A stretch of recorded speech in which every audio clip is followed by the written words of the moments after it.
Uh, well, we're blessed with a beautiful morning today.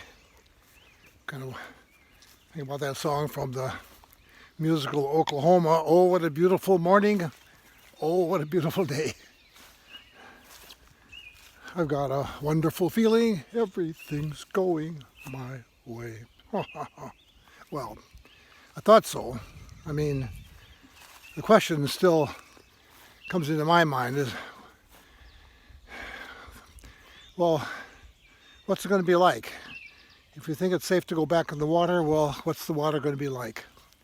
And I think that's where we run into problems, at least me. I try to keep up on what's going on in the COVID-19 news and what politicians are saying and what scientists, medical people are saying. And quite frankly, I'm kind of like at a loss here, saying, well, I guess I have to form my own rules, and maybe that's the way it should be. But I sort of would expect, the government to, set some basic minimum standard rules about what's it going to be like. I mean, we have uniform rules for traffic safety around the country, and we have rules regarding, aircraft and their governance and rules and safety.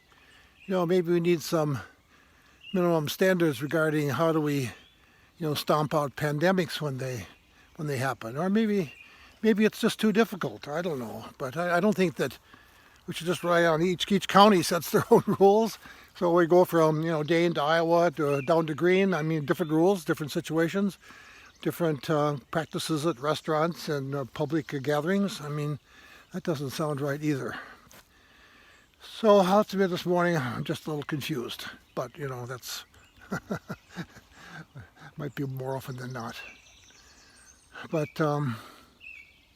as for me and Sabina, we're going to, we're in a little different situation. We're older. We're both at high risk. Not only is Sabina at risk age-wise, but because of her kidney failure and her immune system with the cancer, she's at a really high risk. So what affects me will affect her, so I've got to be kind of extra safe. So it'll be a while probably before we eat in a restaurant again. We're certainly not taking any cruise ship trips. We're not going to do any flying. We haven't been doing that since she was diagnosed with cancer. But we'll go out our business, and we're going to wear face masks when we go out. We're going to ask people to maintain the 6 feet of distance. I think that's an important part of this. And we're going to wash our hands and sanitize. And I guess you've got to set your own rules too about what you're going to do about this and what's the best way to protect you and your family.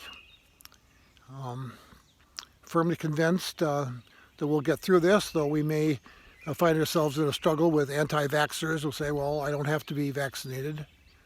And that will cause a problem, but I'm certainly, it will be a problem that will arise, and we're just going to have to face that too when it happens. So in the meantime, stay safe, take care of yourself and your family, and let's remember that sometimes we have to give up a bit of our own so-called, what we call our personal rights for the good of the community.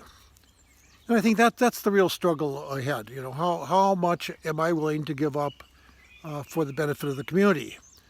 Like that old Supreme Court decision regarding First Amendment freedoms, about freedom of speech. I'm sorry, but you cannot yell fire in a crowded theater.